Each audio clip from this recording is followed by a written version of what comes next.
नमस्कार जुन्नरकरांनो, मी किरण साबळे आणि आज आलो आपण जुन्नर तालुक्यातील एका अशा अतिदुर्गम भागामध्ये. मी हे जाणीवपूर्वक बोलतोय. एका अतिदुर्गम भागामध्ये धावशी या गावामध्ये. जुन्नर तालुक्यातील ओतूर आणि ओतूरमधील आईनेवाडी गावाचं हे धावशी गाव. हे मी तुम्हाला जाणीवपूर्वक का दाखवतोय आज, ही व्हिडिओ शेवटपर्यंत पहा. मित्रांनो, इथं येण्यासाठी मला 5 किलोमीटरच्या रस्त्याची पायपीट करत यावी लागली. येथील विद्यार्थी सकाळी भेटले, चालत जातात आहेत 5 किलोमीटर शाळेमध्ये सुद्धा.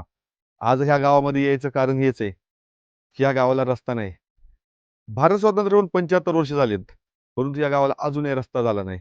जुन्नर तालुका नुसता पर्यटन तालुका झालेला आहे. हा नुसता पर्यटन तालुका म्हणायला आपण म्हणतोय, परंतु अशी सुद्धा गाव आहेत या धावशी गावासारखी, की आज इथे यायला रस्ता नाहीये. ह्या ह्या गावातील जर घरं बघितलं तर मातीची घर आहेत. पडायला आलीत घरं, कधी पण पडतील. पावसाळ्यात एवढ्या भंगार म्हणजे भंगार परिस्थिती एकदम, की तुम्ही इथं राहू पण शकत नाही. मी जुन्नर तालुक्यातील सर्व लोकप्रतिनिधींना एक विनंती करतो आपल्या एक व्हिडिओच्या माध्यमातून, की तुम्ही धावशी गावामध्ये या. तेथील लोकांच्या व्यथा, तेथील लोकांचे जे प्रश्न आहेत ते जाणून घ्या आणि या लोकांची संपर्क साधून येथील गावातील जे आहेत ज्या सुखसुविधा ह्या देण्याचा प्रयत्न करा. आम्ही काय म्हणत नाही का तुम्ही सगळंच द्या. परंतु ह्या ज्या मूलभूत गरजा आहेत, रस्ता आला, पाणी आला, आरोग्य, स्वच्छता, लाईट ह्या सुविधा तरी यांना इथपर्यंत पोहोचवा. तुम्ही इथपर्यंत या. ज्यावेळेला तुम्ही खालून रस्त्यावर आईनेवाडी गावापासून चालत येशाल ना इथपर्यंत, येथील परिस्थिती कळेल. येथील महिला डिलिव्हरी जेव्हा होतात, वृद्ध पेशंट वगैरे सगळ्यांना नेणं 5 किलोमीटर शक्य नाहीये. आता उन्हाळा आहे, पावसाची परिस्थिती एकदम भयानक असते. येथील आज लोकांशी जाणलंय मी. आपण स्वतः त्यांच्याशी गप्पा मारल्यात. खूप डेंजर परिस्थिती आहे. त्यामुळे व्हिडिओ स्किप करू नका. जुन्नरच्या संपूर्ण लोकप्रतिनिधी जे आता आहेत, जे इथून मागे होते, जे इथून पुढे येणार आहेत. आता पंचायत समिती, जिल्हा परिषद, बऱ्याच निवडणुका चालू आहेत, रणधुमाळी सगळीकडे चालू आहे. त्यामुळे सगळ्यांनी हा व्हिडिओ पहा आणि त्यांच्यापर्यंत पोहोचवा आणि या धावशी गावच्या विकासासाठी एक आपला हा व्हिडिओ शेअर करा, की जेणेकरून या धावशी गावाचा रस्ता होईल. ओके. आपला जुन्नर तालुका, हो, आपण अभिमानाने म्हणतो पर्यटन तालुका. शिवनेरी, लेण्याद्री, वझर, निसर्ग सह्याद्री आणि पाच धरणे असं बरंच काय आपल्या तालुक्यात आहे. पण मी आज तुम्हाला एक प्रश्न विचारतो, खरंच आपला तालुका पर्यटन झाला आहे का, की फक्त पोस्टर, फलक आणि भाषणापुरताच मर्यादित झालाय? होय, आज मी आलोय धावशी गावात आणि येथे येऊन मनात एकच प्रश्न आला. भारत स्वातंत्र्य होऊन 75 वर्षे होऊन गेली, पण धावशी गाव अजूनही स्वातंत्र्याची वाट पाहत आहे. ते कसं? कारण की धावशी गाव नकाशावर आहे, कागदावर आहे, मतदार यादीत आहे, पण रस्त्यावर नाही. होय, तुम्ही बरोबर ऐकलत. कारण या गावात जायला रस्ताच नाही. आज 2026 सुरू आहे. डिजिटल इंडिया, स्मार्ट विलेजेस हे फक्त बोलायला आहे, पण धावशी गावात जायला रस्ताच नाही. गाडी नाही ना ॲम्ब्युलन्स सेवा नाही. पण या गावची लोकसंख्या 400 ते 450 इतकी आहे, फक्त मतदार यादीपुरतीच. मग हा विकास म्हणायचा का? येथील ग्रामस्थ सांगतात, निवडणुका आल्या की सगळे नेते येतात, हात जोडतात, आश्वासनं दिली जातात आणि निवडणूक संपली की सर्व काही पुन्हा डोंगराआड. हे खरं तर वाक्य नाही, हा आहे लोकशाहीवरचा आरोप. धावशी गावात शाळा नाही, मग विद्यार्थ्यांनी शिकायचे कसे? डोंगर, पाऊस, जंगल, दगडधोंडे यातून 4 ते 5 किलोमीटर पायपीट करावी लागते. मग हा प्रश्न पडतो, हे शिक्षण आहे की शिक्षेचा प्रकार? या मुलांचा जीव गेला तर याला जबाबदार कोण? सरकार शिक्षणाचा अधिकार सांगतं, पण येथे मुलांना जगायचा अधिकार पण सुरक्षित नाहीये. धावशी गावातील आरोग्य सुविधांवर बोलायचं झालं तर येथील ग्रामस्थ नशिबावरच सोडतात. कारण येथे गावात दवाखाना नाही, आरोग्य केंद्र नाही, साधं प्राथमिक आरोग्य केंद्र पण नाही, ॲम्ब्युलन्स सेवा तर येथे येऊच शकत नाही. पुन्हा प्रश्न, कारण येथे रस्ताच नाही. कोणी आजारी पडलं तर झोळीत माणसांच्या खांद्यावर 4 ते 5 किलोमीटर पायपीट करून न्यावं लागतं. 2026 मध्ये ही अवस्था, हे लाजिरवाना नाही का? महिलांना डिलिव्हरीला कसं न्यायचं? सिरियस पेशंटना कसं न्यायचं? येथील ग्रामस्थ सांगतात, काही वेळा डिलिव्हरी रस्त्यातच झाली. मग तर मी सरळ म्हणेल, रस्ता नसणे म्हणजे मृत्यूला आमंत्रण देणंच आहे. मग याला जबाबदार नक्की कोण? सरकार घरकुलं देतं, ही योजना खूप मोठी आहे, परंतु धावशी गावात अजूनही मातीची घरं, पावसाळ्यात गाळणारे छप्पर. धावशी गाव हे जुन्नर तालुक्यातील ऐनेवाडी ग्रामपंचायतीमध्ये येतं. मग प्रश्न स्पष्ट आहे, ग्रामसेवक काय करतायत, सरपंच काय करतायत, पंचायत समिती सदस्य काय करतायत, जिल्हा परिषद सदस्य काय करतायत, आमदार काय करतायत, खासदार काय करतायत, या तालुक्याचे सर्वच लोकप्रतिनिधी, पुढारी, नेते या गावाकडे दुर्लक्ष का करतायत? सगळे शांत का आहेत? की हे गाव राजकीयदृष्ट्या महत्वाचं नाही म्हणून का? या व्हिडिओच्या मार्फत तुम्हाला आरसा दाखवायचा प्रयत्न केला आहे. कारण की लोकप्रतिनिधींनो, तुम्ही आज रस्ता दिला नाही तर उद्या इतिहास तुम्हाला प्रश्न विचारेल. तुम्ही सत्तेत होतात मग केलं तरी काय? या गावची थेट मागणी आहे, आम्हाला काही लक्झरी नको, फक्त रस्ता हवा, प्राथमिक आरोग्य सुविधा हव्यात, मुलांसाठी सुरक्षित शाळा हवी, घरकुल हवी, एवढंच. कारण की मित्रांनो, तुम्ही या व्हिडिओला फक्त लाईक करू नका, शेअर करू नका, प्रश्न विचारा, लोकप्रतिनिधींना टॅग करा. जोपर्यंत धावशी गावाला रस्ता मिळत नाही तोपर्यंत हा आवाज थांबणार नाही. रस्ता नाही म्हणजे अन्याय, रस्ता नाही म्हणजे अपमान, रस्ता नाही म्हणजे लोकशाही अपयशी. आणि ह्या धावशी गावची हीच खरी कहाणी, हाच खरा आरसा आणि हेच खरं वास्तव आज मी तुमच्यापर्यंत पोहोचवले.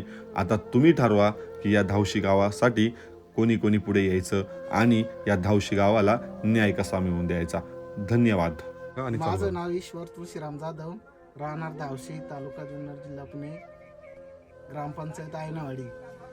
मी माझ्या मुलीच्या डिलिव्हरीच्या टायमाला लय म्हणजे पावसाळा होता, 30/6/2025 रोजी झालेली. आणि नेमकी रस्त्यामध्ये आज पाऊस चालू असताना नेमकी रस्ता म्हणजे चिखल झालेला होता. त्याच्यामुळं आमच्या काही सहकारी म्हणजे अशी ॲम्ब्युलन्स म्हणा, या अमकं तमकं म्हणा, यासारखं रस्ता नाही. त्याच्यामुळं मग आम्हाला मोटरसायकलीवर किंवा अशी पायाने झोळी करून जावं लागत आहे आम्हाला.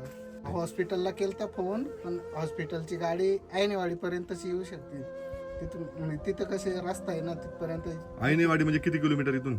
तरी आम्हाला आयनेवाडीला 4 किलोमीटर असेलच, म्हणजे अंदाजे 3 ते 4 किलोमीटर आयनेवाडीला रस्ता पायी जावं लागते. आणि मग काय घडलेलं अचानक? अचानक याची रस्त्यातच डिलिव्हरी झाली. त्याच्यामुळे मग आम्हाला काही करता आलं नाही. तर कसं आहे का ना, पण डिलिव्हरी आम्ही रस्त्यातच केली. मग तिथून मग हॉस्पिटलला गेलो. लक्ष देत नाही रस्त्याबद्दल? हा, रस्त्याबद्दल आम्हाला कोणीच असं लक्ष देते नाही. म्हणजे आमदारांना किंवा कोणी असलं तर त्यांना सांगावं की आमचा रस्ता हा झालाच पाहिजे. आता शरद भाऊ सोनवणे आमदार आहेत, यांनी पण आमच्याकडे जरा लक्ष द्यायला पाहिजे. बाबा या वाडे वस्त्यांना काही झालं तरी थोडासा आम्हाला रस्ता जाण्या येण्यासारखा झाला पाहिजे. इथून मागं सुद्धा पायाने जायचे. ओतूरला बाजारला समजा असलं काही आणायचं असलं, किराणा माल समजा काय धान्य धुन्य, तर आम्हाला पायी जावं लागतं आणि डोक्यावर घेऊन यावं लागतं. मला अचानक पोटात दुखायला लागलं. डिलिव्हरीचा टाइम झालेला होता. गाडीला फोन केला तर गाडी आयनेवाडीपर्यंतच येते ना, इथं वर नाही. मग ते आयनेवाडीपर्यंत आम्हाला चालत जावं लागतं. मग चालत जाताना रस्त्यातच डिलिव्हरी झाली. मग तिथं डिलिव्हरी कशी माझ्या आईवडिलांनी केली. हा, मग तिथून मग घरी येण्यासारखं नाही. मग गाडी बोलवली आयनेवाडीपर्यंत. कशी आम्ही गेलो. मग तिथून हॉस्पिटलला गेलो. रस्त्याची मागणी केली पण अजून कुठल्याही आमदाराने रस्ता दिला नाही. रस्ता व्हावा अशी विनंती आहे. माझ्या जी परिस्थिती आली ती दुसऱ्या कोणाही महिलांना आली नाही पाहिजे, हीच माझी विनंती. पक्षाचं आम्हाला काय करायचंय, पण सांगितलेलं काम करायला पाहिजे. बरोबर आहे, आपल्याला पक्षाची घेणं देणं नाही. पक्षाची काय आपल्याला घेणं? काम झालं पाहिजे. काम नाही. कोणत्या पुढाऱ्यांनी करा, कोणी पण हे करा. काम करा. करा. पक्षाचं काय आम्हाला यायचं नाही. बाबा, तुम्ही या पुढाऱ्यांना, हे लोकप्रतिनिधी जे आहेत त्यांना काय आश्वासन करणार? ही जी व्हिडिओ आहे का बाबा, हा. हे सगळा तालुका बघणार आहे आपला. बरं. त्यामुळे तुम्ही सांगा, या कॅमेऱ्यामध्ये सांगा का तुम्हाला काय, म्हणजे तुम्ही काय सांगू इच्छिता त्यांना? आता आलं तर मग आम्हाला पहिला रस्ता द्या, नाहीतर आमच्या मत मागू नका. आहे ती परिस्थिती आम्ही आहेच. बाबा, तुम्ही आजारी जर पडले, आता तुम्हाला चालता येत नाही, बरोबर? तुम्ही जर आजारी पडले बा, मग तुम्ही कसं जाणार आता दवाखान्यामध्ये?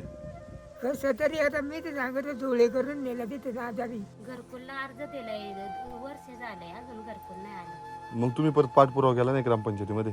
परत सांगितलंय ना म्हणलं येणार आहे तर अजून येत नाही. आता हा ना, त्या बघा ना, पाहू शकते ना, घर पार पडून गेलेत पूर्ण, आता घर पार गावात आहे घर. हा, इकडून बघा पडाय झालं का, बापरे, आयुष्यपत इकडनं तर घर वायालाच गेले पूर्ण हे. पडाय झालंय खरं. मग तुम्ही कसं काय राहता मावशी याच्यामध्ये? आता समजा या भिंती वगैरे कधी पण अचानक पडू शकतात, हा, पडू शकतं. बरोबर आहे का नाही? तुम्ही सरपंच किंवा जे ग्रामपंचायत असतील त्यांना अर्ज करा परत. म्हणले येणार आहेत पुढून पण म्हणले अजून टाइम आहे. मग किती दिवस टाइम आहे, आता वर्ष झालं ना. घरही नाही राहिला नीट रस्ताही नाही नीट करा. रोज डबा बांधायचा आणि रोकडीत कामाला जायचं. रस्ता तो व्हायलाच पाहिजे. आता कसं काय येईल शाळेतल्या पोरांच्या दृष्टीने वा दळवळ्या दृष्टीने रस्त्याची गरज आहे. अहो आम्ही किती लय अर्ज केलं पण ना इथून आयनावाडीतून अर्ज होता असं हा शेतकऱ्यांचे. जागेवाल्याचा प्रॉब्लेम हा जागेवाल्याचा प्राण. आणि परत फॉरेस्टांनी अडवलं तिथे. फॉरेस्टची जमीन लागते. हा फॉरेस्ट इकडं फॉरेस्ट आहे काय इकडं नंबरी सुद्धा आमचं खाली दडपलं त्याने. किती लोकसंख्या आहे तुमच्या गावची? आमची हा. जवळ 400 लोकसंख्येचं गाव आहे. हा 400 450 बा. अहो आजारी माणसं गेली हा बाळात पिण बायांचं ना इथं काही वाटलंच रस्त्याला बाळातीन झाल्या. बापरे. इतकी परिस्थिती कठीण आहे. हा पावसाळ्यात का आजारी माणसं झोळ्या करून नेल्या तिथून वत्तूरला. मग आता समजा हे नेते मंडळी असं मत मागायला येत नाही का इकडे ह्या गावामध्ये? लय येतात. येतात हा मत मागून निघून जातात. निघून जातात. आश्वासन द्यायचं आणि निघून जायचं. आश्वासन देणे त्यांचं काम झाले हा आता असंच म्हणावं लागेल. बरोबर आहे का बरोबर नाही? आहे ना. मग तुम्हाला असं वाटतंय का की आपल्या आदिवासी भागाकडे मुद्दाम दुर्लक्ष केलं जातं? हा मुद्दाम हा माझा असं दावा आहे मुद्दाम लक्ष आहे. आदिवाशाचा नेताच कोणी राहिलं नाही. आम्ही हात जोडून सांगणार बा एवढा आमचा रस्ता झाला पाहिजे. रस्त्याची फार गरज आहे आम्हाला. काची आता तर कसे मोटरसायकली जातात पहिले जोळ्या करून आणि वतुरांनी यायची. आणि मग आता पावसाळ्यात पण आता पावसाळ्यात हा पावसाळ्यात त्याला बेकारी जाता येत नाही काय नाही. इकडे पुढे येत असतील ना मत बित मागायला? येतात ना मताच्या टायमाला मग येतात. गोड बोलतात. टायमाला अशी नाही. येरी टायमाला फार अजिबात येत नाही. कोणी नाही येत. हा आता जिल्हा परिषद निवडणूक आल्या तिथं लोक येतात का तुमच्याकडे मत मागायला? मग मतदान करता तुम्ही? मतदान करायला पुरतच येतात नाही काय दुसरं. त्यांना जरा ठणकावून सांगायचं. मग तुम्ही कशाला करता अशा लोकांना मतदान करता? तुम्हाला सोयी सुविधा देऊ शकत नाही. यावर्षी नाही आपल्या या आदिवासी लोकांचं काय म्हणणं असतं का तुम्ही काय देऊ नका, पण तू राहायला घर, यायला रस्ता, पियाला पाणी, बस त्याच्याशिवाय काय पाहिजे आपल्याला? पियाला पाणी नव्हतं नाही घालून आणायला लागायचं. आता किती किलोमीटर का पाणी? खाली विहिरी पारदाऱ्यात दर्यात पाणी 2-3 किलोमीटर सहज. म्हणजे एवढं लांबून तुम्ही डोक्यावर अंडे? 2-2